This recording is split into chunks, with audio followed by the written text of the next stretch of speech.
Assalamualaikum, salam perjuangan. Selamat datang ke Ahyat Ishak Show episod ke-83.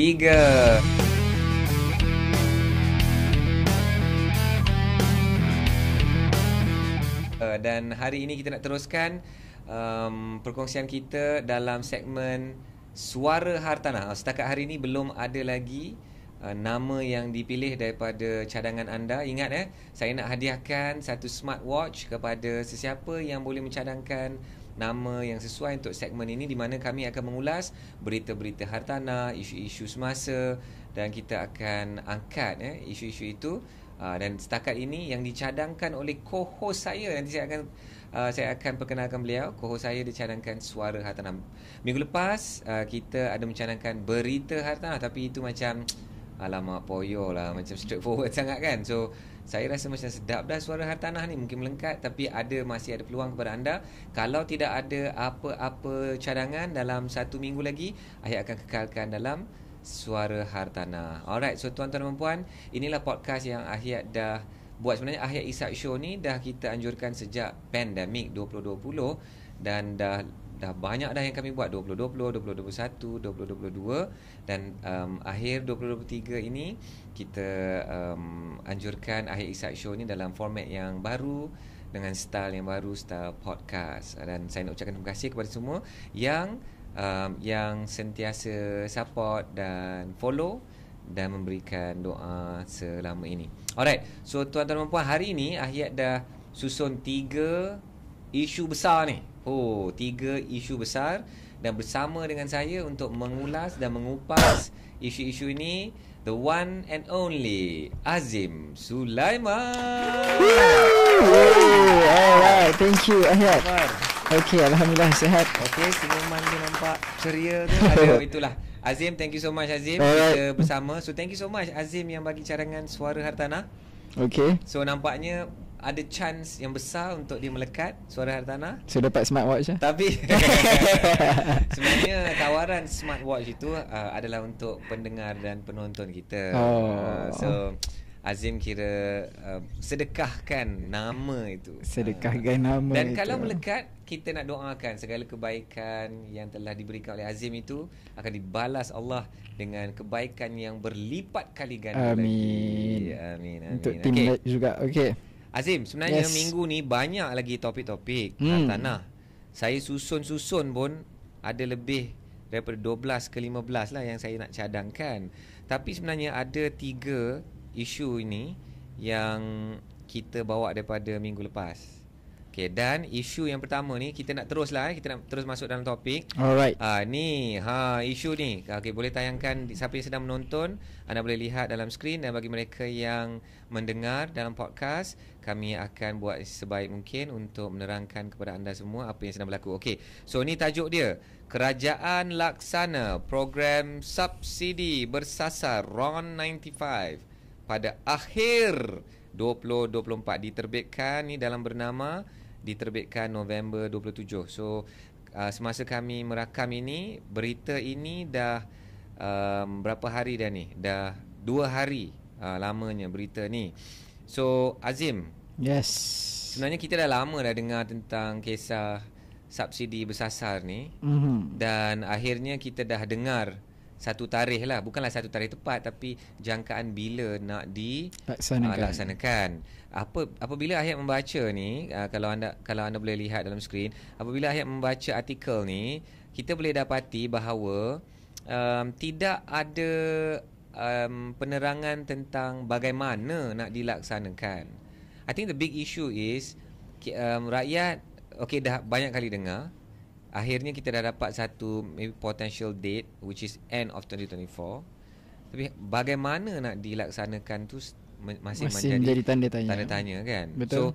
So what are your thoughts on this article, Azim? Dia mungkin kita umpama teaser lah. Dia dah bagi teaser untuk kita bersedia dulu sebelum pelaksanaan tersebut. Tapi macam Ayat cakap tadi, saya setuju, which is benda ni dah lama lagi. Even kalau kita throwback daripada zaman bosku Zaman bosku Najib lagi memang kita dah kedengaran tentang rationalization subsidi ataupun rasionalisasi subsidi. Cuba cakap rasionalisasi subsidi 10 kali laju-laju. Kita buat challenge rasionalisasi. Okay. So and then sekarang ni kita tukar penyasaran subsidi. Itu perkataan dia. Penyasaran subsidi. Tak ditulis subsidi bersasar. Subsidi bersasar. So maksudnya dia nak restructure baliklah subsidi punya pembahagian. So cuma itulah kita tengok sejauh mana implementation itu, macam Ahid cakap, dari segi kaedah pelaksanaan dia. Sebab one of the thing yang menjadi isu kenapa walaupun daripada zaman bosku lagi dah kedengaran tentang rasionalisasi subsidi ni, tapi kenapa pada saya gagal untuk dilaksanakan, sebab of course benda ni is dari segi politiknya tidak mendatangkan keuntungan politik kepada mana-mana parti pun yang memerintah. Sangat tidak popular. Betul. Dan itu sudah pasti menggugat kedudukan pemerintah lah, walaupun parti mana sekalipun yang memerintah. So maknanya parti mana, kerajaan mana yang betul-betul nak push through ni, dia berani lah ni. Berani, dan apakah kaedah pelaksanaan itu juga yang penting juga. Maksudnya bagaimana nak pastikan kaedah pelaksanaan itu betul-betul orang kata adil lah. Dan of course walau saya percaya apabila kerajaan dah tentukan kaedah mana sekalipun, of course akan ada juga suara-suara, bukan suara hartanah tapi suara-suara netizen yang akan tetap persoalkan, kenapa tak itu, kenapa tak ini. So tetap akan ada yang tak puas hati jugalah, especially golongan yang tidak menerima subsidi tersebut lagi selepas berkuat kuasa.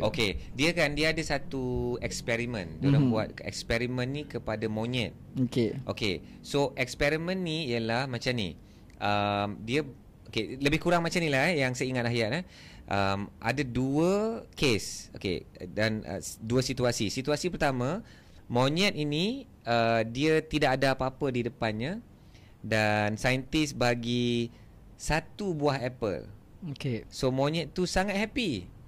Dia dapat, at least dia dapat 1. Dalam situasi kedua, dia letak 2 apple di depannya. Dia dapat nampak ni 2 apple, dan saintis ambil 1 apple. So tinggal berapa? 1. Tinggal 1, sama macam situasi pertama. Tapi monyet tu marah. Dia sangat-sangat rasa macam, kenapa kau ambil apple aku? Hak dia. Walaupun yang sepatutnya dia terima hanya 1 apple. Faham? So dalam eksperimen ni dia kenal pasti bahawa kita ni bila kita rasa sepatutnya kita dapat sekian banyak, dan bila ditarik, walaupun apa yang tinggal tu masih bermanfaat untuk kita, dan masih sama macam yang sebelum ni, masih sama kalau kita tak ada apa-apa langsung dan kita terima sesuatu, dan psikologi manusia itu dia akan anggap dirinya, dia akan fokus kepada benda yang ditarik. Faham? Dia tak fokus kepada 1 apple yang tinggal tu, apa yang ada. So dalam kes ni saya tidaklah nak menyamakan sesiapa dengan monyet. Nanti netizen marah pula.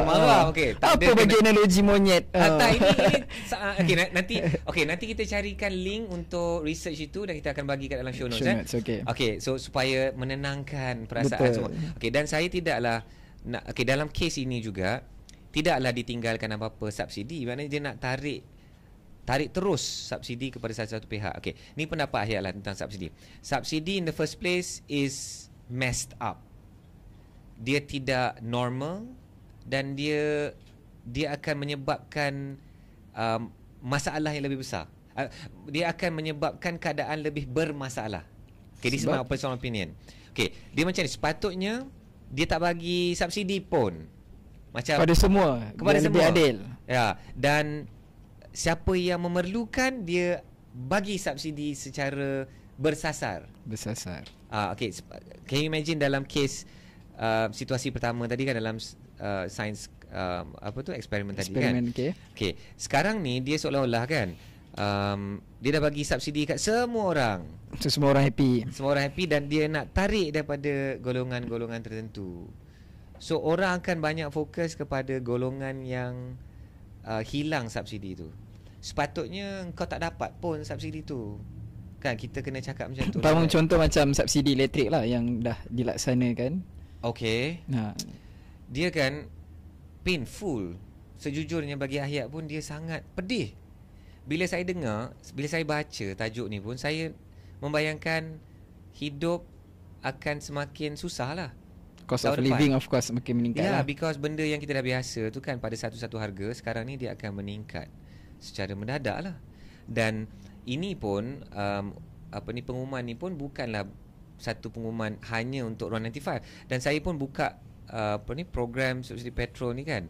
Dan Azim pun ada highlight kan, ni memang dah nak dilaksanakan kan. So betul, cuma kaedah pelaksanaan tu masih lagi belum orang kata ditentukan, dimuktamadkan. So that's why kerajaan-kerajaan sebelum ni tak melaksanakan lah. Okay. And this is something interesting lah yang menteri sebut.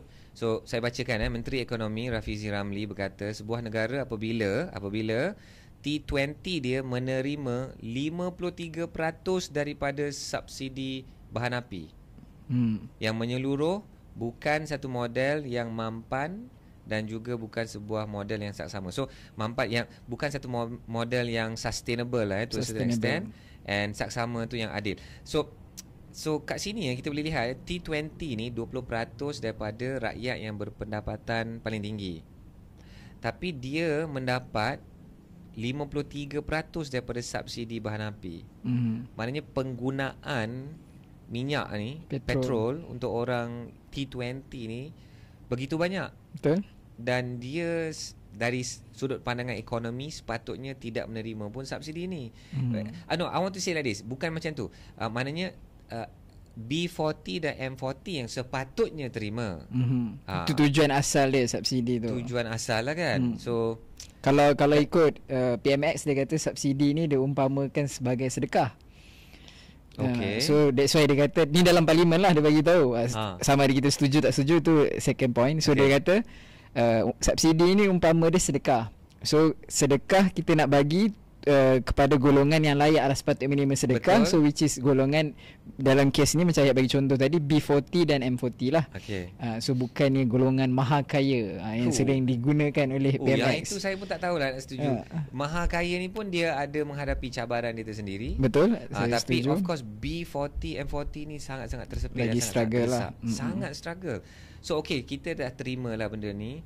But this shows lah memang the consumption tu sangat, bila kita berpendapatan lebih, mungkin perjalanannya, pergerakannya, aktivitinya pun lebih, dan penggunaan petrolnya pun lebih. That's why sebelum ni kan GST kan, bila GST diperkenalkan, GST ni in a way dia pun lebih adil, because siapa yang consume lebih, yang menggunakan lebih, membeli lebih, dialah yang bayar lebih. Dia pun kena membayar lebih cukai. So in a way maybe it was not too bad after all lah. So ada juga ura-ura yang bercerita tentang GST comeback berapa persen, maybe 3 or whatever percent. But kita pun menantikan lah, and that's another issue for another day. Betul. Alright. So boleh kita kupas?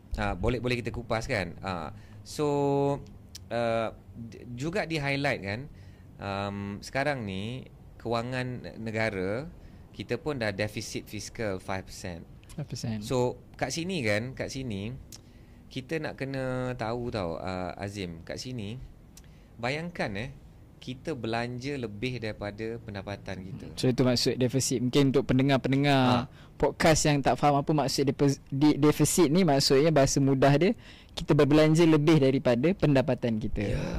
So kalau dalam kehidupan seorang individu berbelanja lebih daripada pendapatan, contoh pendapatan 2,000, belanja sebulan 2,500. Macam mana so, tu? Negatif 500 tu adalah defisit RM500. Yes. So maksudnya itu adalah defisit kewangan untuk seorang individu ataupun household lah, income. Kalau household pun how can that be possible? Sebab kita ada hutang. Kerana kita ada kredit. So kita dia boleh hidup berhutang tu kerana kredit. Tapi at one point you dah tak boleh nak seru kredit ni. Because you dah tak layak lagi nak mendapat kredit, dan semua maybe credit card, personal loan pun dah dihabis pakai. To a certain point it's maxed out. Setuju. So betul. You cannot continue living where duit masuk tu kurang daripada duit keluar. Duit keluar lagi banyak. Betul. Sangat bahaya kan. Okay. So boleh jadi bankrupt lah untuk satu individu. Okay. Untuk syarikat pula, sebuah syarikat Berhad Enterprise or whatever Berhad, bayangkan sebuah syarikat Azim, dia belanja lebih banyak daripada pendapatan dia. Can that be possible? Of course possible juga, sebab boleh berhutang juga, company boleh berhutang. Boleh berhutang. Okay. Cuma dari segi Is that right? Is that even how can we allow? Okay, betul. If you run a company lah kan. Betul. Adakah Azim akan benarkan syarikat kita ni belanja lebih daripada pendapatan? Of course the best janganlah. Memang kalau kita sebagai the owner, kita tak nak lah benda berlaku, because syarikat akan bankrupt. Betul. Tapi defisit fiskal boleh berlaku untuk negara, untuk sebuah negara, kerana mungkin dia perlu boost the economy, dia nak kena bangunkan, jaga welfare rakyat kan. So, dan memerlukan of course persetujuan daripada parlimen dan sebagainya. But kita kena fikirkan benda ni actually is good that he highlight this again. Betul. Kalau kita dah mengalami defisit 5% ni selama 5% selama 3 tahun berturut-turut. Dan this year dia target 4.7, right? Wow, nak target 4.7 menuju kepada kosong lah. Menuju kepada kosong ni bermaksudnya duit keluar dengan duit masuk ni sama. Belanjawan berimbang lah dia panggil. Belanjawan berimbang pun kita boleh buat kenduri 7 hari malam. Itu pun last tahun 90 something kan. Wow, last Malaysia lama sebenarnya. And of course benda ni pun menjadi 5% ke atas ni because of pandemic. We had to support the economy dan rakyat Malaysia, ramai rakyat Malaysia yang memerlukan juga kan. But why I want to ni sebenarnya artikel cadangan oleh Azim. Dan kenapa saya rasa saya nak angkat isu ni, kita nak ulas dalam Suara Hartanah, because dia ada berkait juga dengan hartanah. And this is where it's going to come kaitan dia. Okay, so dekat perenggan, okay, sebelum perenggan terakhir tu saya nak kupas, menteri dia ada kata apa. Sementara itu beliau berkata Kementerian Ekonomi akan membentangkan dasar gaji progresif kepada parlimen dalam masa 3 hari. Maksudnya kalau tengok laporan media pada hari Khamis esok, kita punya rakaman hari ini 29 November dan dijangka dibentangkan di parlimen pada hari Khamis 30 November. Okay, so itu apa cerita tu Azim? Dasar gaji progresif. Is there anything that you want to share? Yes, betul. Cuma kalau saya tengok ada gambar yang dipost oleh nanti boleh kita share dalam show notes. Gambar yang dipost di sosial media oleh Menteri Komunikasi Saudara Fahmi Fadzil. Okay. Dia tulis dia tunjuk ada satu rang undang-undang untuk berkaitan dengan GEG ataupun kawalan tembakau, which is itu pun antara kontroversi kerana kerajaan menarik balik GEG, peruntukan GEG, tapi itu kita kupas mungkin dalam episod lain. So dalam satu lagi gambar tu adalah kertas putih untuk dasar gaji progresif. So apa beza rang undang-undang dengan kertas putih ni? So kalau saya rujuk kepada ChatGPT, rang undang-undang ini adalah undang-undang yang telah diwartakan dan menjadi undang-undang sah, tetapi kertas putih ini adalah dokumen yang dikeluarkan oleh kerajaan atau organisasi untuk membincangkan isu ataupun cadangan dasar tanpa mengikatkan diri kepada undang-undang. So dia maksudnya lebih kepada proposal je lah, tapi not really dasar ataupun polisi. So itu yang kita nak lihat lah, sejauh mana dasar gaji progresif ini adakah akan dibentangkan hanya sebagai kertas putih ataupun akan menjadi satu RUU, rang undang-undang baru yang akan diwartakan, yang mana akan mengikatlah pihak yang berkaitan dan tentunya pekerja dan juga bisasona lah atau pemajikan. Okay. So yang ni pun kita masih menunggu kan? Masih menunggu apa pelaksanaan dia, bagaimana kaedah pelaksanaan dia. Dan kita lihat sering di kalau dalam parlimen pun ahli parlimen membangkitkan cadangan ataupun reference kita adalah dasar gaji progresif yang dilaksanakan di Singapura. Di Singapura. So Singapura dah lama melaksanakan nama dia Progressive Wage Model in Singapore. So itu yang menjadi rujukan kepada dasar gaji progresif di Malaysia, yang mana antara key features dia dalam Progressive Wage Model Singapore ni, kita berkaitan dengan lebih kepada meritokrasi ataupun KPI lah. Maksudnya bila satu pekerja itu capai dia punya KPI, so ada productivity dia tu meningkat, so dia punya pendapatan pun meningkat, dia punya gaji pun ditingkatkan based on dia punya itulah yang kita harapkan productivity. Anyways. Cumanya can our businesses lah, can our businesses continue to pay the companies kan, the staff, dan adakah rakyat Malaysia itu akan mampu untuk membeli produk dan services daripada syarikat di mana gaji pekerja mereka semakin meningkat. But of course inilah yang kita harapkan. Dan bila benda ni berlaku, and when we can become a high income nation, then hartanah pun akan dapat dia punya tempias. Betul. Itu sebabnya sebenarnya artikel ni nampak sangat-sangat ekonomi punya tajuk, tapi dia ada indirect lah. Macam minggu lepas kan kita cerita apa-apa cerita pasal ekonomi, sebenarnya dia adalah indirect cerita kepada hartanah. Okey, yang ni yang nak cerita ni okey lah dia apa tu, okey kat sini. Menteri kata ia mengejutkan saya bahawa gaji median kita hanya RM11 di atas paras kemiskinan. Garis kemiskinan. Kita bila dengar statement ni pun macam merisaukan. So statement ni bagi saya dia macam ending satu artikel yang cliffhanger tau. Dia macam seriously itu je penamat dia. So dia akan memaksa kita untuk nak research lagi lah. Kalau orang macam saya nak research lagi lah. So dalam satu lagi artikel, nanti kita akan bagi semua ni dalam show notes kalau boleh. Okay, tunjukkan. Thank you team. Okay, ni ada satu lagi artikel Ogos 4, 2023. Median upah bulanan pekerja Bumi Putera paling rendah, hanya 2,200 sebulan. Now, artikel ni pun kita banyak boleh kita kupas dan dia ada related juga kepada kenapa orang Melayu ni kurang kuasa membeli dalam hartanah. Because dia jangan cerita kenapa orang Melayu kurang membeli hartanah. Dia kena tengok before cerita tu. Kenapa? Kenapa benda tu berlaku kan? Dia kena tengok kepada the real problem. The problem is the income. So income kita ni sebenarnya lagi rendah daripada rakyat Malaysia berbangsa Chinese dan rakyat Malaysia berbangsa Indian. In fact, we are even lower than that kan, which is another topic on another day lah. But kat sinilah yang saya jumpa artikel. Ini dia. Yes, ini dia. Kat sinilah mungkin Menteri Ekonomi dia jumpa yang dia cakap RM11 di atas paras kemiskinan. Okay, so median atau penengah upah bulanan pada Mac 2023 bagi pekerja formal adalah 2,600. So that one is kira income median, the median income yang mana tidak jauh daripada paras pendapatan garis kemiskinan PGK pada paras 2,589. So this is the numbers yang dia dapat tu. So tuan-tuan dan puan, mari kita buat matematik.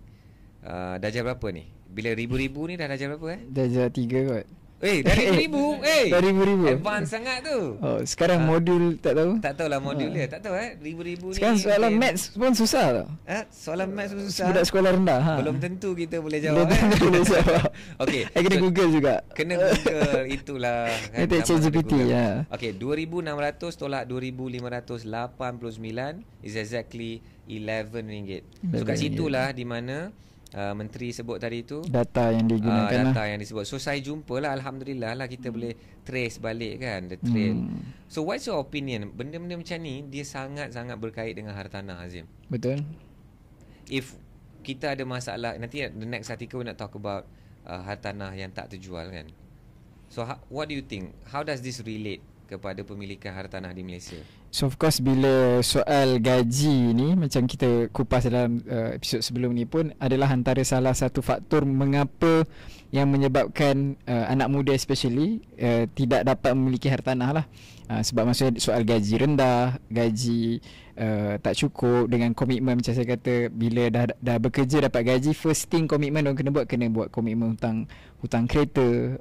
So benda-benda berkaitan dengan gaji ni memang saya setuju dengan pandangan Ayat. Antara faktor utama yang menyebabkan pemilikan hartanah itu sukar di kalangan orang muda, di kalangan anak muda. Dan macam ayat cakap tadi dari segi soal dasar gaji progresif. So benda tu of course dia maksudnya saya bagi contoh, kalau macam ni lah, kita sebut pasal tadi saya cerita pasal subsidi elektrik. So government kata yang ini hanya efek kepada golongan corporate, yang akan tarif elektrik tu naik berbanding rakyat biasa kekal dengan kadar yang sama. So ada hujah government, dia kata so ini tidak memberi kesan kepada rakyat.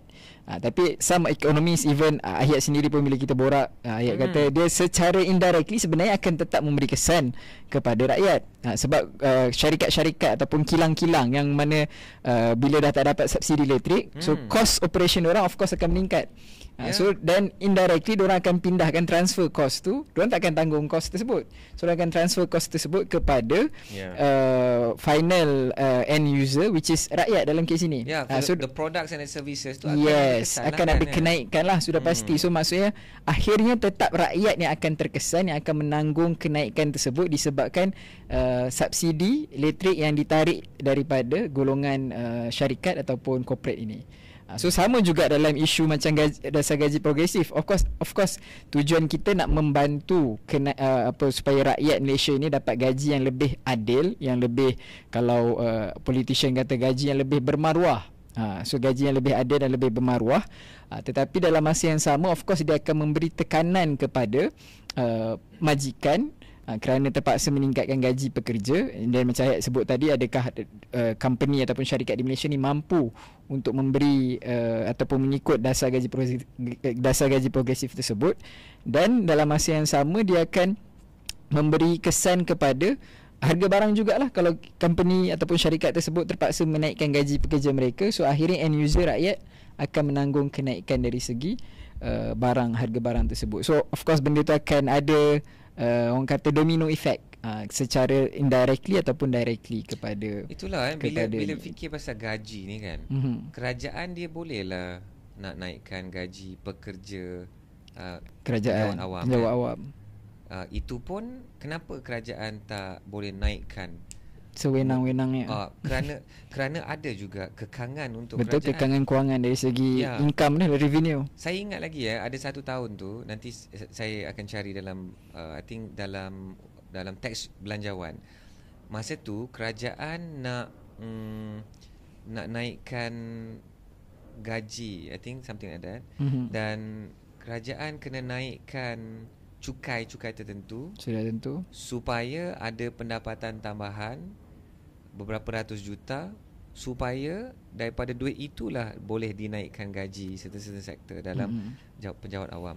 Kat situ kita dah faham kerajaan sendiri yang nak naikkan gaji pekerja, dia perlu dapat pendapatan tambahan untuk tampung kos tersebut. Untuk tampung kos tu. Betul. So bila kerajaan nak meletakkan tanggungjawab menaikkan gaji kepada syarikat, so kita kena fikir tau, syarikat ni pun perlu ada tambahan pendapatan tambahan supaya dapat tampung kos tersebut. So kat sinilah ada chicken and egg. Betul. And the dilemma. Itulah bukan tak nak kitaran naikkan kitaran ekonomi tu. So tanggungjawab siapa? Tanggungjawab siapa? So saya baru-baru ni balik daripada Dubai dengan Abu Dhabi kan, UAE ni basically dia ada 7 negeri itulah, and the 2 most famous is Dubai and Abu Dhabi kan. So negara dia tu adalah negara ekonomi yang boom, and dia adalah I'm sure it is a high income nation. So harga barang sebenarnya tak mahal. Ramai orang cakap pergi ke Dubai tu mahal. Makan tu memang betul 30 dirham. Makan di Dubai 30 dirham So kalau convert kat Malaysia ringgit is 39 ringgit lah. Tapi Mandy chicken tu yang 30 dirham tu. Chicken Mandy. Hari tu sarang burung. Oi. Chicken Mandy. Chicken Mandy. Nasi Chicken Arab. Mandy. Nasi Arab lah. Hadramaut. Okey. Hadramaut. Kalau nak kena cari Hadramaut. Okay. Maut nanti ya. Maut. Ya. So bayangkan saya order nasi Arab tu lah, Mandy chicken tu. Okey, saya dah terbayang dah. Dah terbayangkan. Dia punya nasi berderai dengan rasa. Masya-Allah. Habibi. Ya, Habibi, welcome to Dubai. Okay. Dan dia punya ayam dia tu, alamak, seorang team kita ni haji puasa. Allah, minta maaf. Dia dah lebih haji dia lain sikit. Allah. Dia tambah pahala, alhamdulillah. So seorang tak boleh habis. 2 orang tak boleh habis, Azim. Maksudnya portion dia banyak. Portion dia besar. Betul. Kat Malaysia ada je makanan-makanan kat luar tu yang kita beli yang sampai dah RM20, fast food yang RM20 lebih. Tapi cakap soal gaji, makanan baru ni pun ada netizen share pasal harga makanan kat Malaysia lah. Sebab orang kata sekali makan tu kita dah normalize dekat Malaysia ni, bila sekali makan tu 20 ataupun RM30 tu adalah standard, normal. Which is kalau ataupun RM20 lah paling tidak. RM20 tu adalah normal bila kita sekali makan, contoh nasi RM10, nasi lauk ayam apa semua. And then campur air mungkin RM15. So 15 ke RM20 tu adalah normal untuk kehidupan dekat Malaysia ni untuk sekali makan kalau makan dekat kedai lah. Berbanding kalau orang compare dengan Singapore. Singapore kata contoh nasi ayam dalam less than $10. Less than $5. $5. Okay. Kalau nasi ayam. So which is untuk makanan diorang murah. Yes, even now. Ada netizen Singaporean pun komen juga, which is true. Okay. So kira maksimum pun RM5 lah untuk nasi ayam dekat Singapore. So masa saya pergi Singapura, di tempat-tempat pelancongan je lah. Kalau makan kat food court pun, one dish tu I think it was about $10 pun. Sorry, 10 Sing dollar. So mungkin yang ni untuk kalau kat kedai-kedai kat luar. Betul kan? So kalau kat kedai-kedai luar $5. So kira pada diorang kalau Singaporean $10 above tu dah mahal. But tourist area tu normal lah. But you see bila kita bercerita tentang makan, kita nak compare negara-negara berbeza. Kita kena belajar untuk jangan convert. Betul. Jangan convert, because rakyat Singapura gaji dia Singapore dollar. Betul. Dan dia belanja Singapore dollar. So kalau dia dapat 2,500 Singapore dollar, dia belanja $5 untuk nasi ayam. Malaysia kita mungkin gaji RM2,500, nasi ayam kita RM15 contoh. So we have to see that way. And then nak bawa cerita kepada Emirates. Berapa agaknya gaji dia, Azim?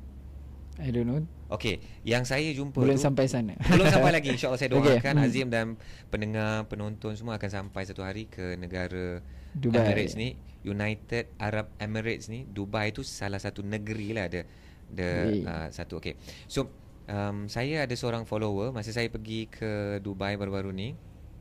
Saya post saya di sana, dan follower saya tu cakap, Ayat, saya pun ada di Dubai. So kita jumpa. Malaysian. Dia umur dia berapa? 20-an. Baru 2 tahun kerja dalam bank. Gaji dia RM15,000 sebulan. Tak, dia cakap orang baru masuk ialah macam lebih kurang RM15,000 dirham sebulan. And if you imagine, you gaji RM15,000 dirham, makan 30 Mandy chicken RM30, yang kalau rakyat Malaysia ni kena kongsi 2 orang, tinggal macam untuk setengah orang lagi. Dia macam 2,5 orang boleh makan. Untuk wanita 3 orang makan. So kalau share 2 orang 15 dirham. 15 dirham gaji RM15,000. And then I tanya dia, so kalau yang senior tu, ya berpuluh-puluh ribu lah, RM40,000, RM50,000 dirham. Gaji diorang sangat-sangat tinggi, because they are able to create the economy that attracts global money. And sehingga kan kerajaan dia sangat-sangat kaya, so rakyat dia pun sangat sikit. I don't know, I ask many people, they give me different answers. So let's say there's only 1 million Emirates, and then yang dipanggil apa, residents tu, maknanya rakyat negara lain tu, mungkin ada a few more millions yang lain. But rakyat dia sikit. Maybe not even 1 million. Nanti kita boleh reconfirm the info kan. So bila kerajaan tu dah cipta satu ekonomi yang bertahap dunia, and high income, rakyat dia memang sangat-sangat tak ada cukai. Certain industries yang kena cukai kan. So mungkin itu juga salah satu cara untuk kerajaan tingkatkan pendapatan rakyat lah. Selain daripada progresif, dasar gaji progresif, so kena attract high value. Having said that, it's not easy lah. Kita pun tahu benda ni bukan satu perkara yang mudah. Sebab kita mendoakanlah siapa yang menjadi pemimpin negara, yang menjadi kerajaan, dia kena memang betul-betul fokus kepada ekonomi kan. Because ekonomi tu dia akan menyebabkan masalah-masalah lain tu settle. Betul. Dan kita mendoakanlah Malaysia ni dia akan jumpa satu formula yang boleh bantu rakyat Malaysia ni berpendapatan tinggi, dan rakyat Malaysia juga mesti faham pendapatan nak kena tambah is either you do more work or you do higher skill work. Betul, setuju. Ya, so kita tak boleh nak mengharapkan saya nak semakin goyang kaki semakin tapi semakin kerajaan mesti bagi saya pendapatan yang lebih tinggi. Tapi saya nak kekal pada tahap saya sekarang. Apa skill yang saya ada sekarang, saya tak nak upskill. Saya tak nak naik upgrade. Dan saya tak nak berusaha pun. Then it's not fair lah. It's not fair lah. So rakyat dia kena berusaha sungguh-sungguh, kerajaan dia kena usaha sungguh-sungguh lah. I think kenapa kita nak kupas topik ni is because of the issue dia berkait balik kepada hartanah. And coming back to the short story pasal Dubai, satu je yang mahal di sana, yang betul-betul mahal, hartanah. Hartanah mahal and sewa mahal. So saya tanya, sewa sarang burung juga sana? Sewa apartment 2 bilik. 2 bilik. Okay. Berapa square feet? Saya ada maklumat tu, tapi sekarang ni saya tak dapat akses maklumat tu. Okay. Berapa? Okay, katakan 2 bilik, roughly satu apartment dekat the old part of Dubai. Berapa agaknya sewa tu? Maybe like 800 square feet. Maybe not even 900. 800. 5,000? Actually, almost. Dia orang kira setahun. So normally rate dia, tapi boleh bayar bulan-bulan. Tapi dia macam bila sebut rumah sewa ni, dia sebut 60,000, 70,000 setahun. So that is exactly 5,000 dirham. So maybe kat Malaysia boleh dapat apartment 2 bilik, maybe you can still get it at 2,000 kan. Kat sana tu is very expensive. Hartanah expensive. Tapi sesuai lah dengan pendapatan 15,000 per month. Sesuai dengan pendapatan 15,000 a month, which is actually 30% daripada of income. The income, which is very high actually, rental. So give and take. There are some things that are cheaper, there are some things that is expensive. But itulah. So kita nak cari formula yang khas untuk Malaysia, tapi kita menceritakan negara-negara lain ni supaya kita dapat benchmark je lah. Betul. Yeah. Setuju. Alright. So anything else Azim pasal isu ni? I think okay lah. Kita dah cerita kita menantilah pengumuman apakah cerita tentang biasa gaji progresif dan juga subsidi, penyasaran subsidi. So tapi what's your opinion kalau tadi kerajaan kata subsidi ni merupakan antara beban kewangan kerajaan lah, yang mana of course menyebabkan defisit perbelanjaan kerajaan. So what else the government can do kalau nak kurangkan defisit instead of subsidi ni ditarik semula? So dia sama juga macam bayangkan dalam sebuah syarikat. So I have membayangkan I'm running a company, and I have to take away some privileges to my staff contoh. So there's either two things that we can do kan. Kita ada dua je perkara yang kita boleh buat. Kita boleh tarik balik apa-apa yang kita dah berikan kepada staff supaya stabilkan balik kewangan, kurangkan beban syarikat, perbelanjaan, expenses.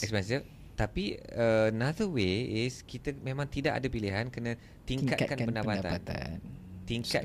So maybe if I'm talking to as a company, because Ayat tidak pernah ada pengalaman dalam politics dan kerajaan. So siapakah Ayat yang rakyat Malaysia ni suka komen pasal kerajaan? Itu adalah hobi rakyat Malaysia. Itulah kegembiraan bagi kita. Part-time job rakyat Malaysia ialah kritik, komen apa-apa kerajaan. Tak kisah parti mana, negeri mana. Kita banyak idea dan pendapat tentang bagaimana sebuah kerajaan patut menjalankan pentadbiran dan pembangunan sebuah negara. Okay, but I want to be fair because it's not easy what they do. So what I can share is me as a business owner. Saya sebagai seorang pemilik pemilik bisnes. So kalau saya pemilik bisnes, I'm going to talk to my staff. Okay, I say, okay, we have a problem. Cost makin tinggi. It's either I kena tarik balik this privilege, contohnya allowance ke OT ke apa ke, or untuk survive. Kalau tidak, syarikat bungkus, I pun susah, you pun susah, semua susah. So okay, that's number one. Kita kena tarik balik, so at least we can stabilize.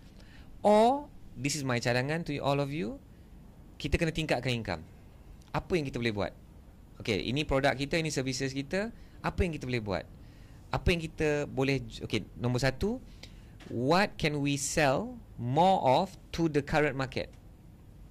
What can we sell more of? Sebenarnya produk dan services yang sama kepada market kita tu, tapi kita kena jual lebih produk itu. So revenue lebih. Revenue, semua bercerita tentang revenue lebih. Okay. Nombor dua, bercerita tentang market yang sama, tapi adakah kita boleh jual produk yang baru? Ada tak produk baru? Because kita ada market kita. So added value. Added value, added product, added services. Ada tak? Okay. Nombor tiga, kita jual benda yang kita dah memang jual, tapi kepada market baru. Ada tak market baru yang kita boleh jual?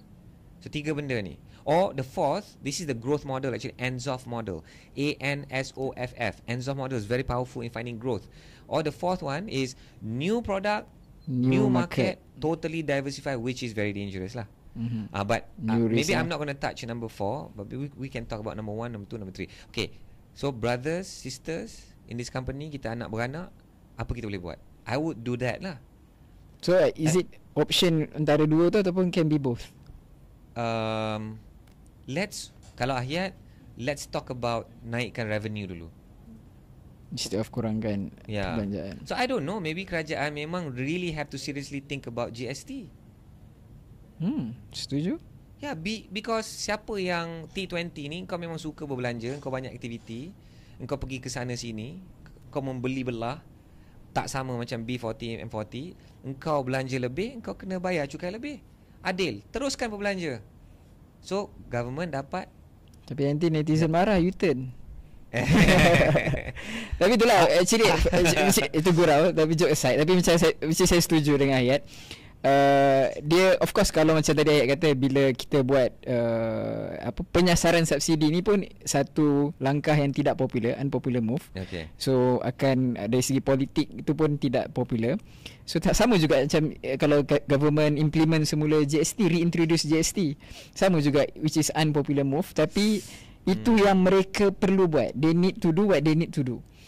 So sama juga dalam isu penyasaran subsidi ni pun saya lihat, kalau kerajaan benar-benar melaksanakan nanti by next year, so maksudnya itu adalah diorang berani bertindak, berani buat apa yang diorang patut buat, walaupun benda tu tak popular dan tidak akan of course memberi kesan politik kepada pihak kerajaan. So instead of tu, mungkin salah satu cara boleh dipertimbangkan untuk perkenalkan semula GST.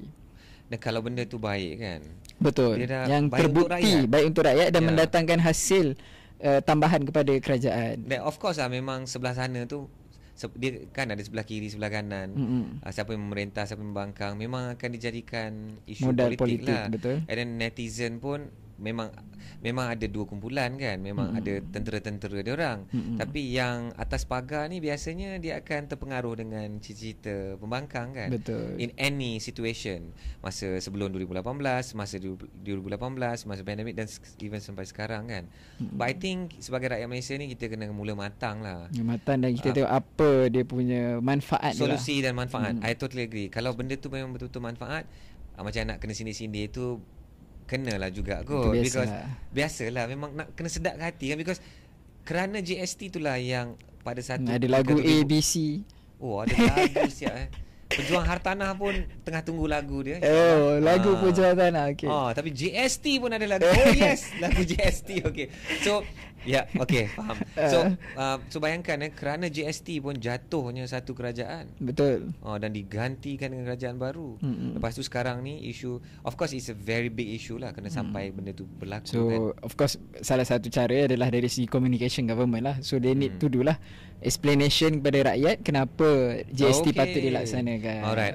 And kita memang akan expect akan dijadikan bahan Modal political, politik, and it's going to go crazy on That's life. That's life. So siapa suruh you jadi politician? Yes, tapi just add on pasal yang apa, penyasaran subsidi tu, which is ayat kata tadi apa, kita nak apa, tingkatkan bantuan, which is skrip yang sama juga digunakan, which is maksudnya kenapa salah satu kaedah kerajaan kena buat penyasaran subsidi ni, first dia nak kurangkan perbelanjaan lah, so indirectly akan mengurangkan defisit kerajaan. Tapi dalam masa yang sama, bila hasil penjimatan daripada subsidi itu yang katanya 50% dinikmati oleh golongan T20 ataupun maha kaya, so hasil penjimatan tersebut, target ni adalah untuk retarget semula, diagihkan kepada mereka yang memerlukan, which is dalam bentuk sumbangan tunai rahmah, ataupun again macam saya kata, ini diperkenalkan daripada zaman bosku lagi. Kenapa diperkenalkan Bantuan Rakyat Satu Malaysia,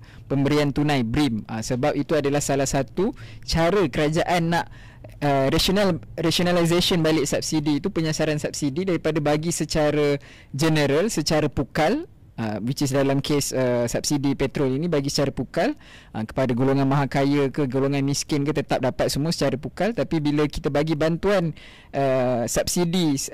bantuan tunai, sumbangan tunai, itu lebih kepada targeted, siapa yang kita nak bagi. So itulah katanya hujahnya kenapa penting penyasaran subsidi petrol ini, supaya hasil penjimatan itu dapat dibagi atau diagihkan kepada yang memerlukan. Setuju. So menjawab balik soalan Azim kan, kalau Ahyat, apa yang Ahyat akan buat? So in a company, kalau company, maybe kalau keadaan tu terlalu terdesak and we need to take really critical decision untuk selamatkan syarikat, mungkin kena buat dua-dua lah. Betul. Okay guys, ini sementara waktu, I have to take out these allowances, kena kurangkan kita perbelanjaan for, let's do this for the next 6 months. Kita sama-sama susah, saya pun I take a cut, you take a cut, and then let's work on the growth, apa yang kita boleh tingkatkan income. And then bila dah stable, then kita boleh reinstate balik apa yang kita dah janjikan kepada staff. And at that time mungkin syarikat dah semakin bagus. Okay, Azim kan selalu sebut T20 maha kaya, T20 maha kaya. Boleh tak share ni? So sebenarnya kan statement tu maha kaya ni, dia menggambarkan seolah-olah T20 ni dia sangat maha kaya. Sebab tu kena lebih adil dia punya ni. This is nak ingatkan balik. This is based on 2019 lah, 2019. So boleh lihat kat sini T20 ni starting 12,000. Yes. Dan menarik median T2 tu. So, T2 15,000 and above. So orang yang 15,000 per month dengan orang yang earn 100,000 per month is same category. Yes. And untuk golongan yang 15,000 ni, dia dah termasuk dalam T20. Tapi bila kita sebut maha kaya, orang yang 15,000 sebulan ni, dia mungkin ada 3 orang anak, and then mungkin lifestyle dia of course sangat berbeza, anak yang study overseas sebagainya. Dia pun ada tekanan ekonomi yang sangat besar juga. Betul. So bila bercakap orang gaji 100,000 ke atas tu, okay, maha kaya ni kita boleh accept lagi. Betul. Tapi yang geng-geng 12,000, 15,000 ni, diorang pun terseksa. Some of them yang income macam ni, single income, this is considered a household income lah kan. Income, betul. Ya, bayangkan only the husband get 15,000. Oh, bunyi macam kau T20 lah. Tapi sebenarnya hidup dia susah. Betul, setuju. So kat sini lah. And then I'm not sure lah if that's the latest one. And this one is yang ini ialah data-data ni kita boleh rujuk kembali lah. But basically itulah bila kita bercerita pasal for me kalau dari segi classification income ini pun, for me memang perlu di orang kata dikaji semula. Okay, disemak disemak semula. Sebab kalau kita tengok dari segi itulah, T20 tu ada T1 dengan T2. So T2 tu 15,000 and above. So above tu sky is the limit. Ada orang income 500,000 sebulan. Kita kenal. Tapi dia punya banding dengan 15,000, so same category, same class. So for me it's not fair lah. Yalah, but betul, it's not fair. It's not fair sebab kesenjangan dia punya tu sangat tinggi lah. Sangat jauh beza. So that's why macam yang diumumkan oleh Menteri Ekonomi, katanya kerajaan akan melancarkan sistem pengkalan data utama atau PADU. So ini yang kita nantikan. sejauh mana dia punya orang kata spesifik ataupun details dia punya segmentation itu, yang mana dia katanya lebih menyeluruh, bukan hanya dari segi income, tapi macam ayat bagi contoh tadilah, gaji 15,000 tapi ada anak 3 orang, berbanding gaji 4,000 tapi single, tak ada apa-apa komitmen, tak ada family lagi. So itu yang kita akan sama-sama nantikan dalam sistem pangkalan data utama ataupun padu yang dikatakan akan menjadi kerajaan punya platform untuk tentukan dari segi penyasaran subsidi tersebut. Ya. Macam mana nak buat keputusan, especially dasar-dasar kerajaan kalau tak ada maklumat kan? Betul. Kalau tak ada maklumat, ada maklumat pun, adakah maklumat itu betul, relevant, tepat, updated kan? So it's baguslah. Ayat bila dengar statement tu, Ayat rasa macam dah sepatutnya memang dah ada 30 tahun yang lepas lah. But yelah, I mean, it's better late than never. Better late than never. Kalau tak ada, then kena ada kan lah. Betul. And then we can make a proper decision lah. Alright. So wow, lama juga topik tu, topik tentang penyasaran subsidi. Dia bunyi je macam tak ada kena-mengena dengan hartanah, but it's actually quite related when we talking about it kan. It's talking about gaji, talking about kemampuan rakyat. Sebab macam sekarang ni pun yang dah confirm diumumkan dalam belanjawan 2024 adalah penyasaran subsidi untuk diesel. So diesel tu of course kita tahu lori-lori lah yang banyak bawa lori-lori yang menggunakan diesel. So of course saya cakap tadi pasal hartanah, so itu akan meningkatkan, indirectly akan meningkatkan cost construction. Sebab nak bawa bahan-bahan mentah untuk pasir contohnya, batu bata, so itu diangkut menggunakan lori.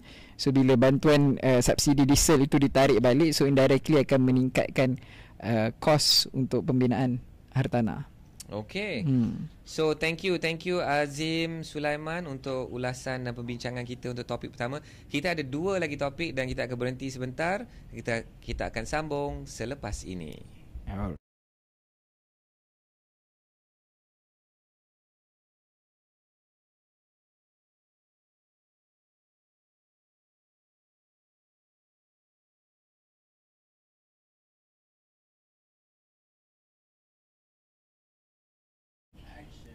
Okey, Assalamualaikum, salam perjuangan. Anda kembali ke Ahyad Ishak Show, podcast episod yang ke-83. Alhamdulillah, kita dah selesai satu isu ni. Dia memang setiap kali lah Azim, setiap kali kita buat suara hartanah ni, dia akan ada satu isu yang besar lah, satu isu berat. And I think isu tu dia ada berkait-kait lah kan. Okey, kita nak teruskan ke berita yang kedua. Okey, mari kita tengok ni. Apakah berita yang kedua ini? Apakah isunya? Okey, ini berita dia. 10 negeri tawar tanah untuk pembinaan PPR. Okey. Azim, kita tak nak cerita pasal apa kandungan artikel ni, tapi dari tajuk ni kita dah boleh belajar macam-macam. Apa antara benda-benda yang Azim fikirkan bila Azim dengar tajuk ni? Saya bacakan sekali lagi. 10 negeri tawar tanah untuk pembinaan PPR. Apa yang bermain di fikiran? Untuk perumahan rakyat. Okey. Ataupun rumah mampu milik lah. Okey, betul. PPR tu untuk, maksudnya ditawarkan tanah untuk collaborate dengan kerajaan pusat. Okey, good. So siapa yang nak tawarkan tanah tu? Kerajaan negeri yang tawarkan tanah kepada kerajaan pusat. Kenapa? So mungkin ada yang tertanya kan? Sebab dia balik kepada perlembagaan. Dah keluar perlembagaan. Kita ada senarai persekutuan, senarai negeri dan senarai bersama. So senarai negeri, bidang kuasa tanah ini adalah antara dalam senarai negeri. Wow. So tanah is a state matter. Betul. So pembinaan PPR ni kita boleh belajar daripada artikel ni adalah inisiatif atau projek kerajaan mana? Kerajaan persekutuan. Betul. Masalahnya dia nak membina tanah. Tanah ni pula nak membina rumah. Perlukan tanah dan tanah tu bawah kuasa negeri. Dah kena minta pula. Hello, approval. Selangor, minta Perak, Kedah. Mana senarai tanah-tanah kau? Betul. So saya terbayangkan kalaulah negeri itu tidak sama parti atau sama kerajaan dengan persekutuan, sama haluan. Pasti akan ada isu. Pasti ya. Yes, betul, setuju. Adakah pasti itu satu perkataan yang terlalu dia Actually for me depends on siapa yang ni lah. Maksudnya for me should be sepatutnya kalau isu itu isu rakyat, perumahan rakyat, nama pun perumahan rakyat. So for me dari segi political difference tu should be not penghalang lah untuk kerjasama. Sepatutnya. Okey, sepatutnya. Tetapi maybe apa yang berlaku tu sebaliknya lah. I don't know apa yang sedang berlaku. Tapi daripada artikel ni kita boleh baca nanti, so ada negeri yang dah tawarkan tanah, ada negeri yang dan ada negeri yang belum ditawarkan. So, dalam pemikiran saya, adakah ini negeri-negeri yang tidak sama haluan katanya tadi tu? So adakah negeri tu yang tak tawarkan problem on the side negeri? Kalau dalam keadaan ini kerajaan persekutuan dia menunggu negeri yang tawarkan. So kalau dia belum tawarkan itu, maksudnya negeri lah. Mungkin dia belum lagi buat siasatan, mungkin dia tentukan decide lagi tanah mana, atau mungkin dia I don't know, sengaja melambat-lambatkan ke. I hope so not lah. Kalau kita nak speculate benda tu lah. Kalau ini podcast politik, mungkin itulah perbincangan kita nak speculate. Tapi kalau kita nak husnuzon, masih dalam pertimbangan. Masih dalam pertimbangan. I think dalam podcast ni kita nak mengupas isu-isu semasa, isu-isu panas ni. Tapi kita boleh ambil lah, mungkin Ahyat lah ambil pendekatan husnuzon lah. Husnuzon. Tapi kalau podcast yang husnuzon ni dia kurang sambutan lah. Kurang tribe lah yang support. Tak sensasi tak lah. Sensasi. Macam mana pandangan Azim? Kita kena lebih kritikal ke atau macam mana? Kita tengok sejauh mana perkembangan. Kita akan perhatikan perkembangan berkaitan podcast dengan topik ini. Topik ini. Okay.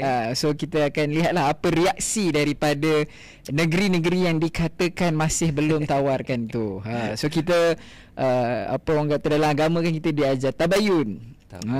Tabayun. So kita tengok kita dah dengar side daripada kerajaan pusat. So kita tengok side daripada kerajaan negeri. So apakah alasan ataupun orang kata reason kenapa mereka masih lagi belum menawarkan tanah-tanah untuk dibangunkan. So jom mari kita lihat. Kita boleh tengok ni.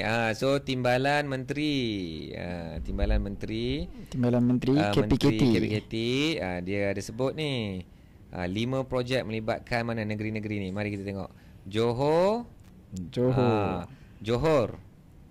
Okay, so sama. Okay. Melaka. Sama. Selangor. Sama. Sabah.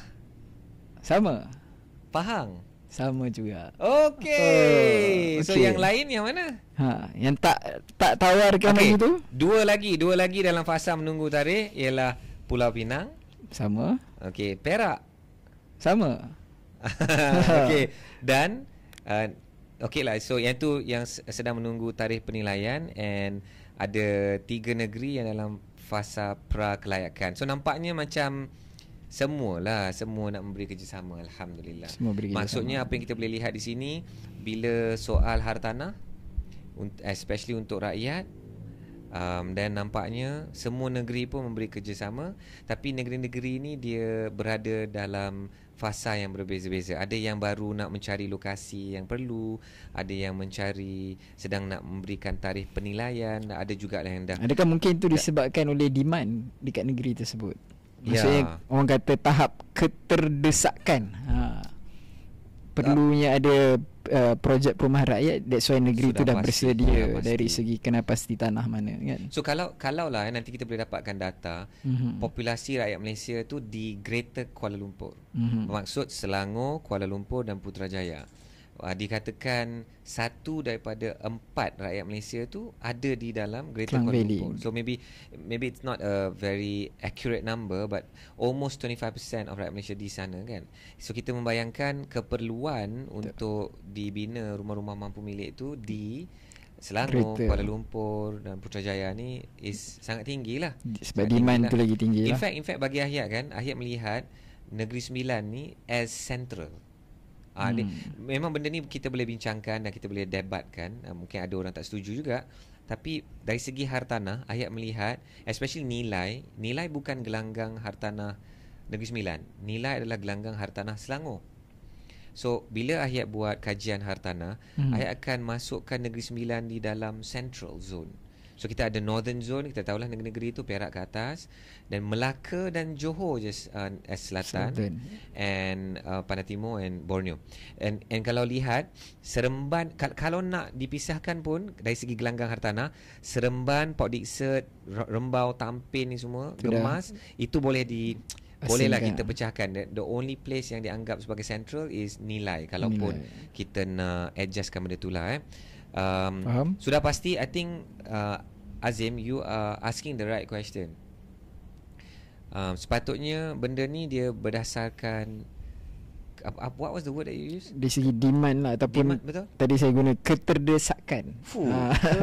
Keterdesakan. Maksudnya demand lah, actually demand. Okay. Para penonton, para pendengar, boleh tak anda bagi satu lagi perkataan 5 suku kata? Tulis dalam komen siapa yang sedang menonton di YouTube. Apa lagi perkataan yang 5 suku kata? Mempertimbangkan. Ada tak perkataan? Keperluan. Oh tak, cukup. Ada tak perkataan yang 6 suku kata? 6 suku kata Keterdesakannya. Okeylah, tak tahulah. Boleh komen kalau anda guru bahasa, bantu kami. Okey. Okay, Azim, these are the 3 negeri: Kelantan, Kedah, Sarawak, yang belum muktamadkan apa-apa lagi. Kelantan, Kedah dan Sarawak. So Sarawak pun sama. Okey, tapi belum lagi. Tapi belum lagi ya. So benda ni bukan isu politik lah. Isu politik lah. Okay. But I think kita, bagi Ahyat nak tahu di mana lokasi. Bukan setakat negeri-negeri ni. Betul. Dan kita, maksudnya kalau Selangor tu, which part of Selangor? Ya. Because rumah mampu milik ni, sahabat-sahabat semua. Okay, zoom kat Ahyat. Okay. Rumah mampu milik ni, dia, Ahyat pun dah pernah kongsikan dalam interview dengan TV, dengan radio. Rumah mampu milik, dia ada 2 perspektif, dua kriteria. Satu dari segi matematik dan satu dari segi geografi.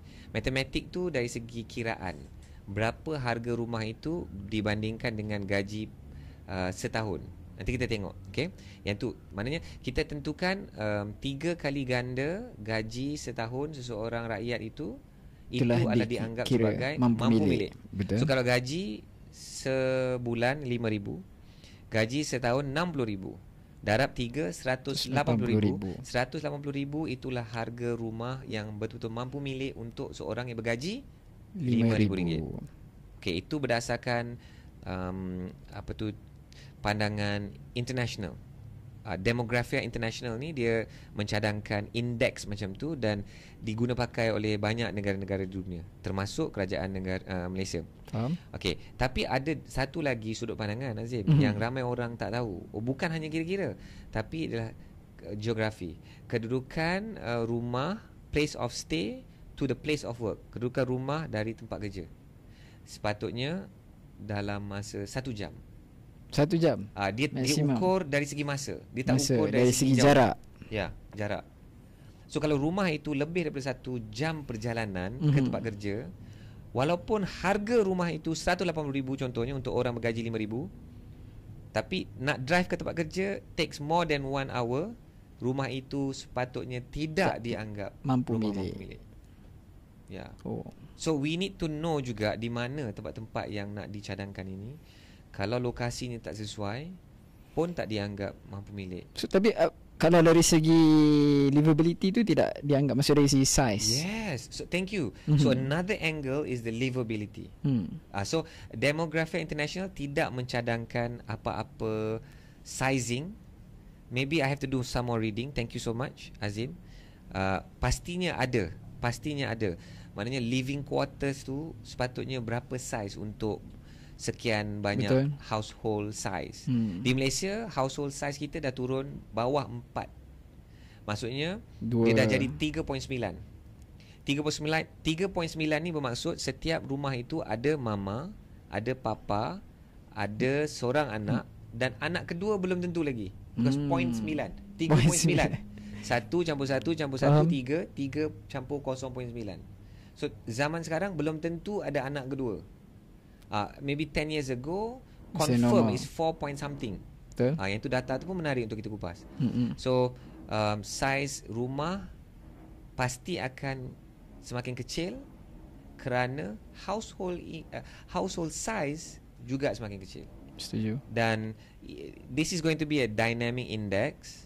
So apa yang dianggap mampu milik untuk rakyat itu akan berbeza-beza lah.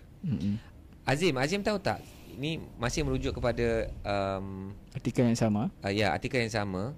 Azim tahu tak apa saiz minima untuk PPR ni? 700 square feet. 750 square feet. 750. Dan dia mesti ada 3 bilik. 3 bilik, 2 bilik air. So kalau 750 kaki persegi, ada 3 bilik, 2 bilik air, bermaksud dia punya kitchen and living room area tu sangat kecil. Sangat kecil. Sometimes dia macam dah disatukan je pun. But for me kalau I mean kalau dari segi secara general pun, dari segi bila kita cakap dari segi livability tu, for me 3 bilik is still reasonable lah. Still yang kata consider as okay.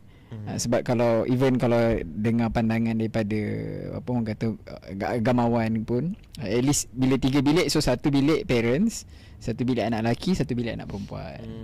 So at least 3 bilik minimum tu is for me still okay lah. Wow. Untuk keadaan rakyat Malaysia. Baguslah Azim. Dia menyentuh isu-isu Islam. And kat situlah nilai-nilai Islam itu perlu ada dalam industri hartanah. Betul, setuju. Thanks so much for sharing that. Dia mesti ada 2 bilik lagi untuk anak-anak, kan? Betul. At least asing anak lelaki, anak perempuan. So maknanya kalau dia hanya ada anak lelaki 2 orang atau 3 orang, dia tak ada isu lah, bolehlah 2 bilik sahaja. Betul lah. Tapi benda ni kita tak boleh nak atur. Dia nak boleh boleh pilih order kat kedai mamak kan. Okay, saya boleh nak pre-order kat Shopee, tak ada. tak ada pre-order. Tu check out masa 11-11 kan. Masa payday ke. Payday. Aduh. Okay, so I think bagi Ahyat, benda ni menarik untuk Ahyat nak kupas. Kerana kita pun nak tengok apa itu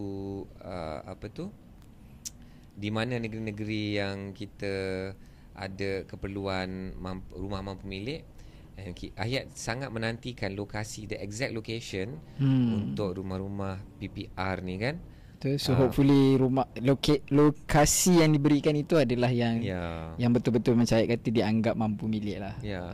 And then one thing lah, diorang kena buat PPR ni at least ada community area and ada activities, padang yang kena cukup, akses kepada pasar, kedai-kedai. Janganlah dibina di tempat-tempat yang ceruk hutan, yang ceruk.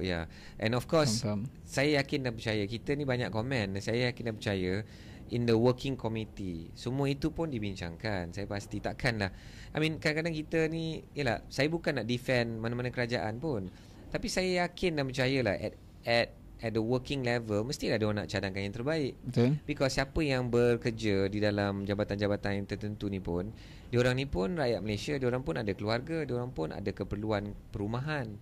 Tapi akhirnya kadang-kadang bila dah dilaksana, pelaksanaan tu mungkin rakyat akan lihat tak cukup bagus. Itulah banyak komen kan. So setuju. So let's support lah mana-mana, I guess mana-mana kerajaan yang ada ni, kita kena pastikan they do a good job, because akhirnya kita nak the best for the rakyat. Okay. Betul. Alright, so itu satu artikel pendek. Tidaklah satu hot topic, tetapi I thought it was very very important lah for me to discuss lah. Okay, now kita nak pergi ke isu yang ketiga. Okay, apa tu? Okay, apa isu ketiga ni? Ini dia. Tu dia. Tuan-tuan dan puan, boleh anda lihat, siapa yang sedang menonton di YouTube, yang sedang mendengar, saya bacakan 26,000 rumah bernilai 18.3 bilion ringgit Malaysia siap dibina, tidak terjual, kata siapa ni? Akmal Nasir, Timbalan Menteri. Inilah Timbalan Menteri. Timbalan Menteri KPKT. Dan November 15, 2023. Ini quite recent lah. Okay, apa face value? What's playing in your mind, Azim? Bila baca, how much tajuk billion tadi? 18 billion. 18 billion. So for me itulah nilai yang merugikan negara, yang tidak dapat menjana ekonomi negara sebab rumah tu tidak terjual. Dan tapi isunya kenapa tak terjual? Kenapa tak terjual? Dan kita pun terbayang, kenapalah kau buat nak jual barang yang tak ada demand, yang tak ada buyer. Demand, betul? Juallah barang yang rakyat perlukan. Bukan rakyat perlukan rumah ke Azim? Rumah berapa harganya? Rumah yang rakyat mampu. Yang mampu based on pendapatan majoriti rakyat Malaysia. Dan rumah yang dimampu di lokasi tertentu. Betul. So menjawab soalan Azim tu, kita dah boleh bayangkan rumah yang tak terjual ni mungkin harga dia lah kan. Setuju? Mungkin disebabkan harga dia yang tak terjangkau di akal. Ada seorang ni, dia pernah komen rumah mampu milik yang tidak mampu milik, tak mampu nak dengar pun.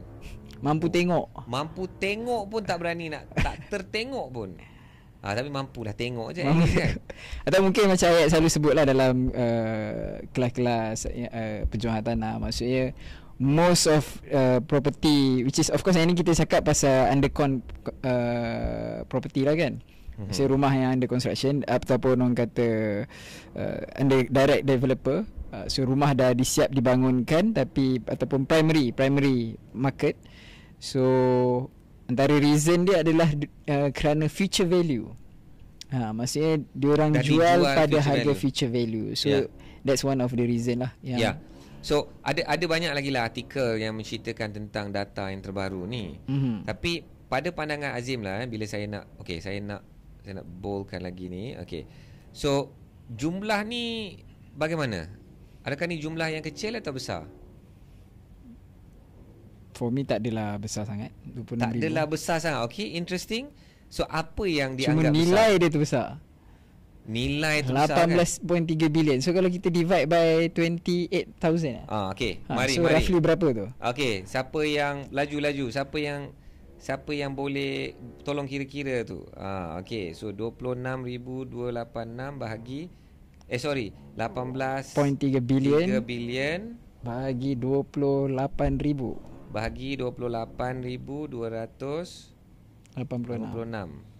So puratanya ialah 646,000 satu rumah. Satu rumah harga dia by average. So kita boleh membayangkan rumah-rumah yang mahal-mahal ni dah siap dibina, tak terjual sebab tak ada buyer.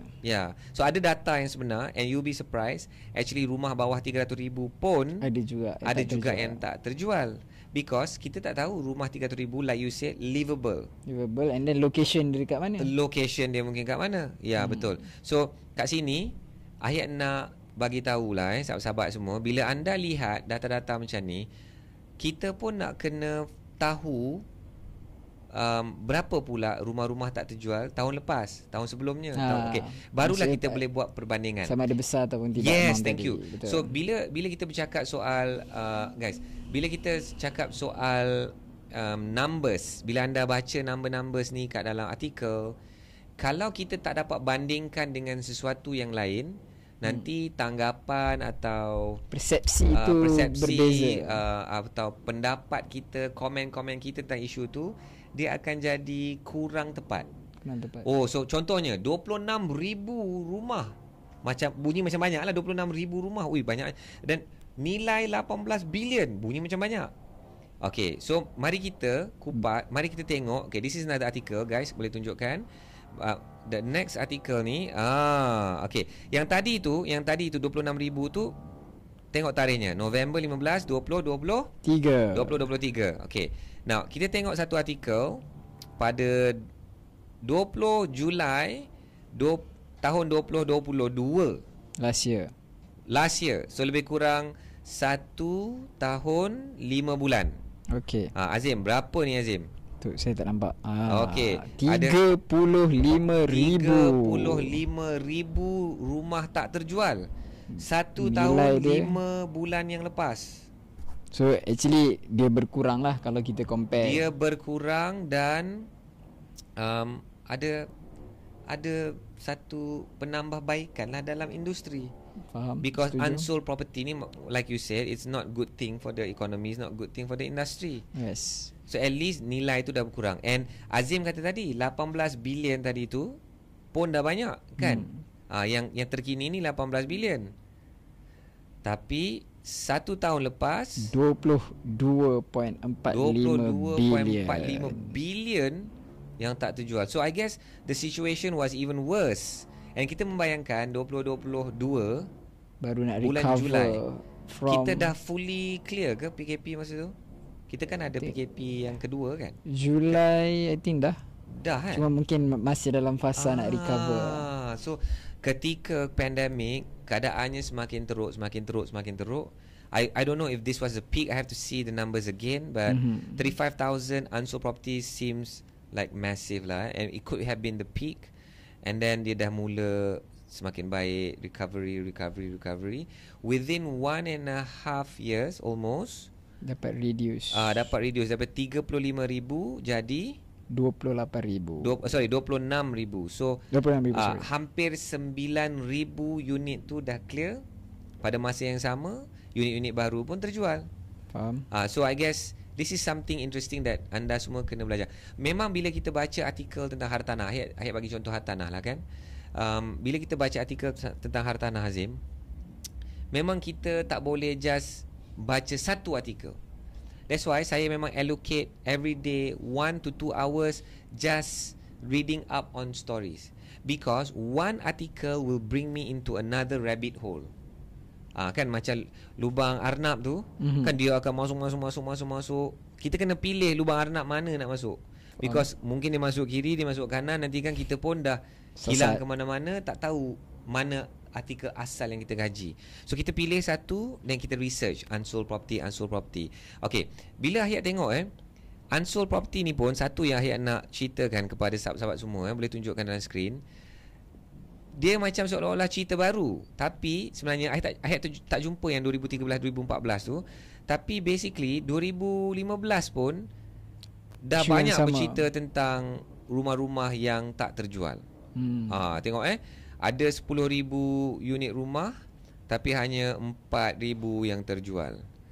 Ni ada cerita ni pasal 2014. Hanya 78%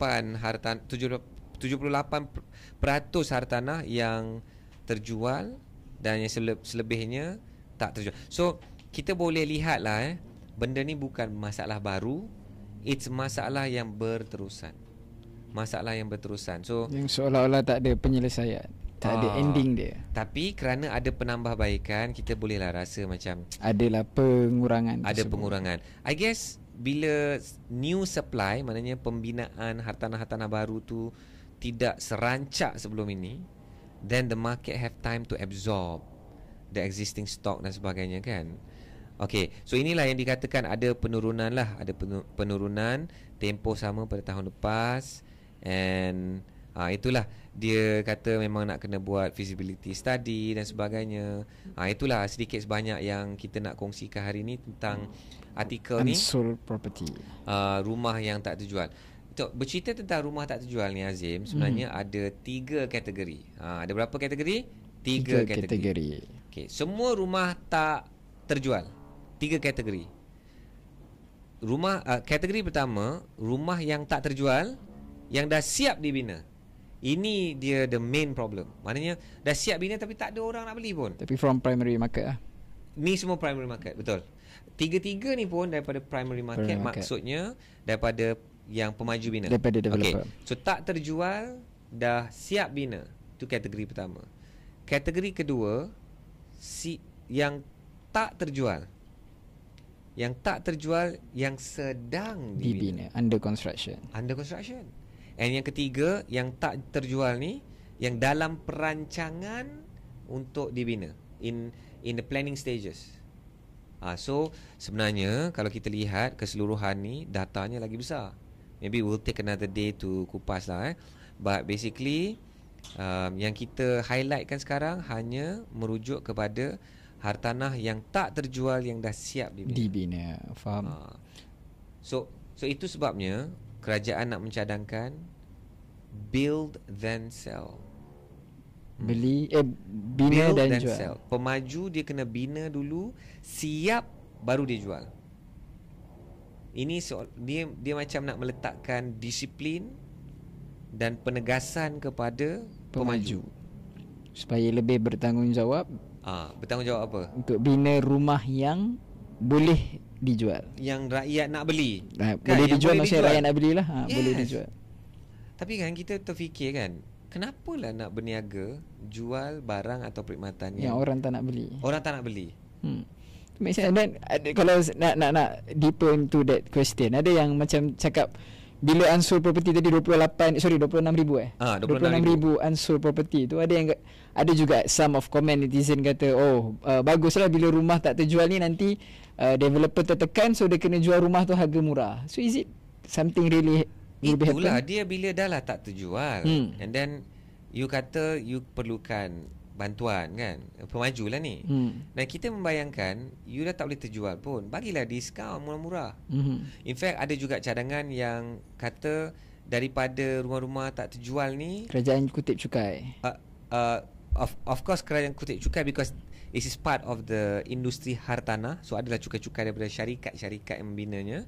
But what the point I make is, Azim, rumah-rumah tak terjual ni dia convert lah jadi macam rumah transit ke, rumah untuk kumpulan-kumpulan sasar ke yang keperluannya, daripada dibiarkan kosong. So I guess it's not as simple as that, because rumah-rumah terjual ni bukan milik kerajaan. Rumah-rumah tak terjual ni dibina oleh pemaju swasta. Ada juga pemaju mungkin state government punya yang government related developers juga kan, macam state dan sebagainya. Dia bukan milik kerajaan. So dia bukan semudah itu kita nak bagi cadangan.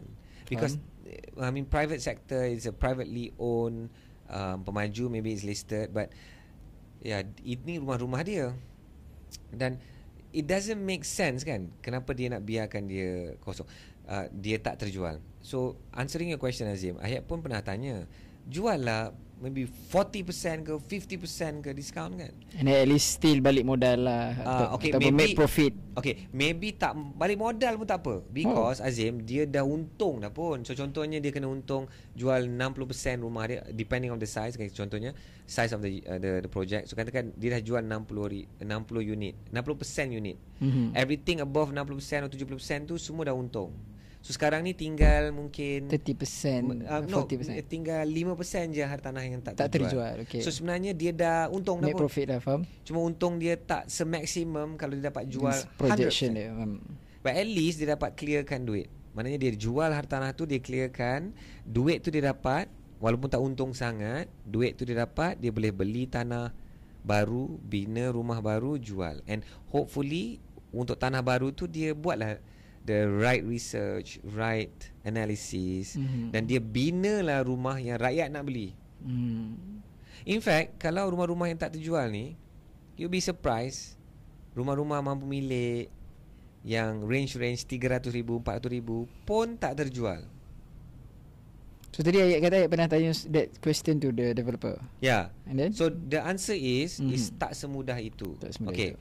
Now they have of course dari segi company, they have internal controls, and then benda ni dah diluluskan certain budget based on certain values kan. So it's a very big deal to suddenly just give one-off discount yang sangat besar. Pembeli yang dah beli sebelum tu pula tak puas hati. Thank you. So the other issue is pembeli yang dah beli sebelum ni pun akan rasa tak fair. Ada satu, nanti kita boleh cari artikel tu, ada satu case di mana pembeli asal tu nak saman. Malaysia memang popular saman-saman ni. Sekarang ni dah makin popular kan, trending Selain daripada makanan apa yang tengah trending okay, selain daripada makanan-makanan trending, celebrity trending, tapi saman menyaman pun trending. Alamak. Trending. Okay. Okay, so yalah, it's not easy, but then again kita kena faham bila kita beli satu barang, contohnya Ahyat beli baju kan, contoh beli baju Zara ke, contoh whatever baju lah kat Jaya Jasko ke mana-mana kan, ada lagi Jaya Jasko Aeon Mall. So Ahyat contohnya beli full price RM99, tapi tiba-tiba ada sale. So Azim beli year end sale, 30% discount, year end sale, beli pada 69.90 sen. So saya tak bolehlah nak saman baju tu, pembuat baju tu, hello, jual baju tu, saya saman you because Azim menang. Dah lah masa quiz tadi saya kalah. Lepas tu beli baju pun saya kalah lagi. Cheese. So I cannot do that, right? Yeah, You can't do that agree. too, right? But I guess for hartanah ni dia, rakyat ni dia akan lebih sensitif lah. So those are some of the reasons why they cannot just simply bagi discount. In fact ada pemaju-pemaju Azim, apa yang dia akan buat, unit-unit terakhir ni, contohnya 5-10 unit lagi yang tak terjual ni, dia akan buat memang special discount yang memang melampau. Okay, tapi underground. Tapi underground. Okay, bismillah. Saya, okay, let me get the facts right. Masa pandemik tahun 2020, ada satu pemaju ni, dia jual rumah dia, dirahsiakan. Lokasinya di Negeri Sembilan, dirahsiakan. Juga kalau saya sebut nanti orang akan mula agak-agak. Okay, rumah tu dijual 2019. Nanti pemaju tu pula saman you. Pemaju tu pula saman I because dia call I direct. And benda ni offer kepada my community, my student-student, pejuang hartanah. Pejuang hartanah. So benda ni sangat banyak berlaku. Okay, pemaju tu ada 10 unit lagi dan dia akan special package yang final ni lah. Dan dia akan bagi tahu ejen-ejen. Crazy deals. Yes, crazy deals. Tapi syarat dia, you tak boleh post kat social media, you tak boleh blast, you tak boleh apa-apa, WhatsApp tak boleh. Macam mana nak jual? So what you can do is you're gonna call one by one, or maybe WhatsApp dia very very limited info. Bro, ada rumah ni dekat Negeri Sembilan. Dulu dia ni memang harga murah gila. Tak boleh nak bagi tahu apa-apa. Kalau bro berminat, jumpa saya di show gallery sekian-sekian. Nanti aku cerita semua. Macam tu, di sana you boleh cerita. Tapi you cannot openly sell. Because of that case lah, sensitivity, orang marah dan sebagainya. So at that time 2020, masa pandemik tu, ada lagi macam super links. Rumah tu, lokasi dia Azim, if I live in Negeri Sembilan, that is kira top area.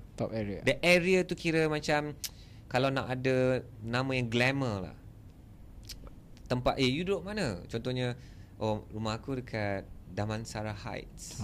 So dekat dia ada heights juga kat situ.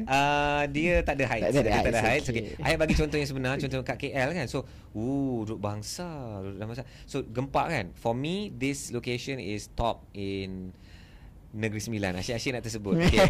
So dia nak jual rumah tu 2019 jual 700,000, and at that time dia nak jual 490,000. Wow.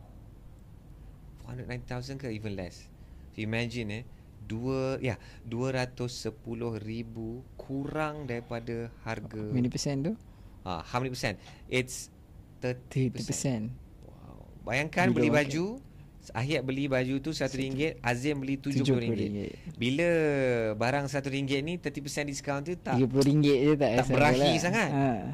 Tapi kalau rumah RM700,000, diskaun 30%, jadi RM490,000. Yeah, so these things happen, but kita mungkin tak dengar, and it's peluang juga kan. Bunyi tajuk ni macam negative, something not good, but actually there's a lot of opportunity if you are ready right now. Betul. Kita boleh pergi kat developer. Okay, mana rumah-rumah you yang tak habis bawa artikel ni. Bawa artikel. Siap screenshot. Tunjuk hadis. Ni Ahyat dengan Azim ni ada kupas kat dalam Ahyat Izzat Show, segmen Suara Hartanah.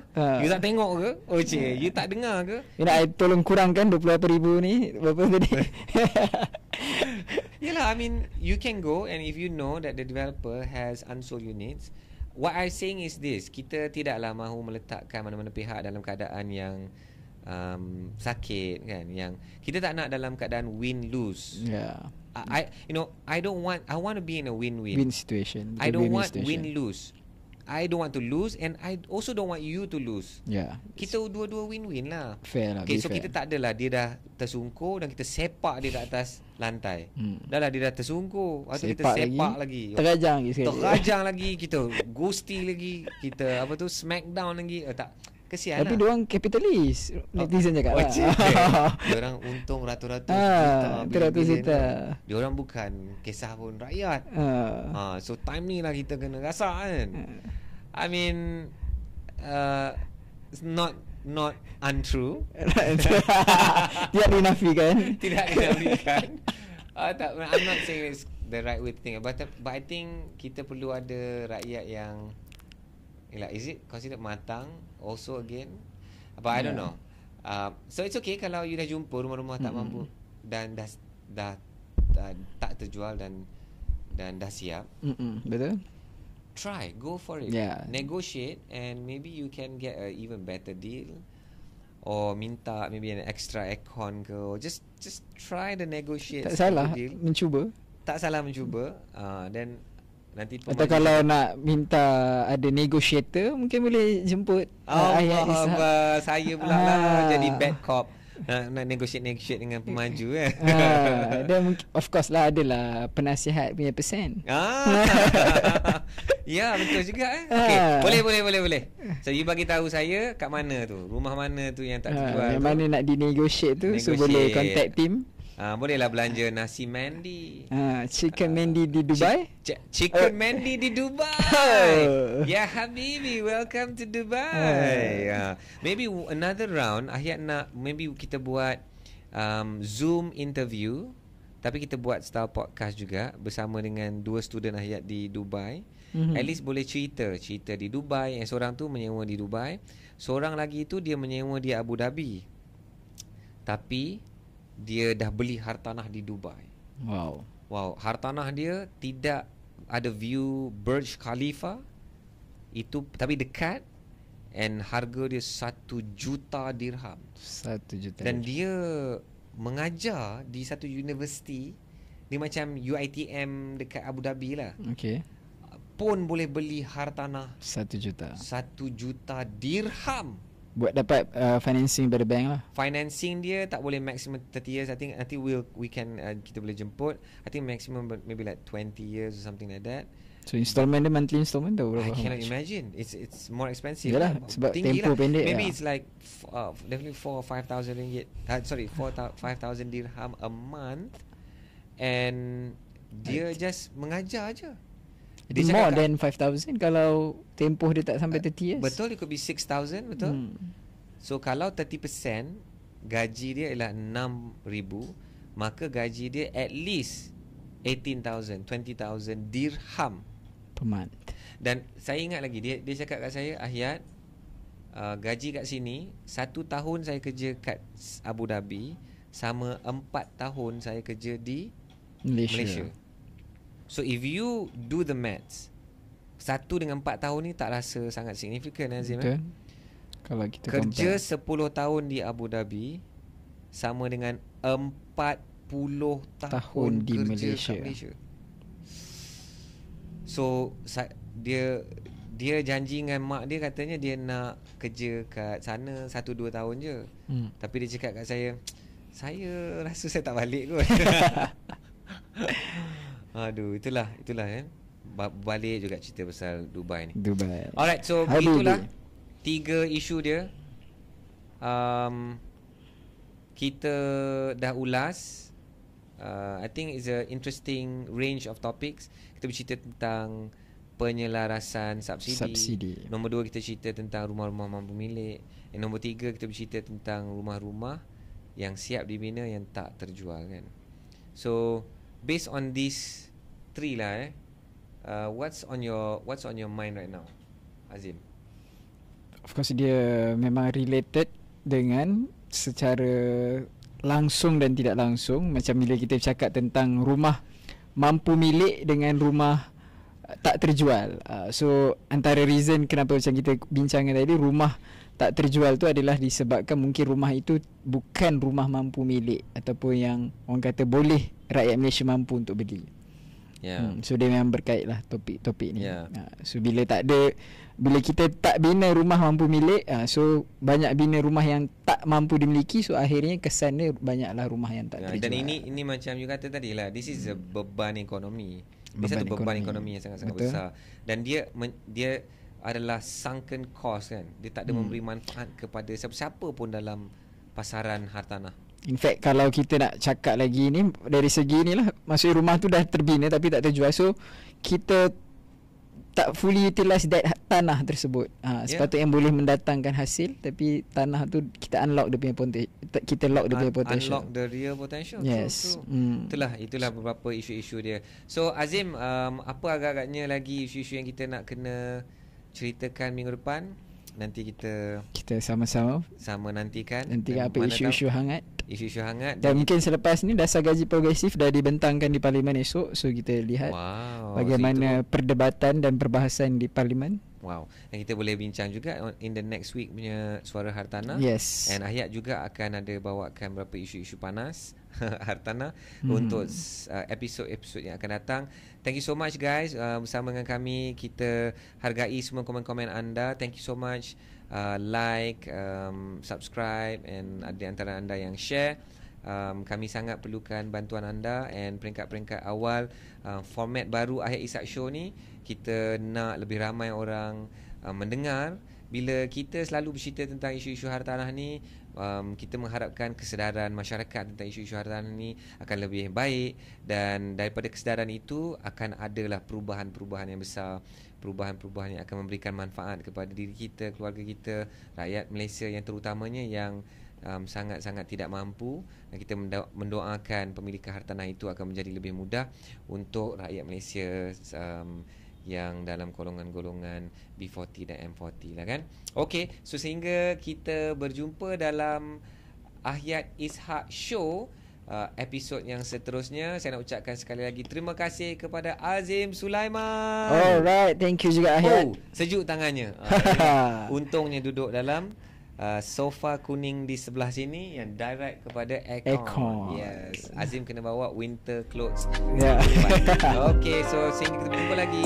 Assalamualaikum warahmatullahi wabarakatuh. Selamat berjuang.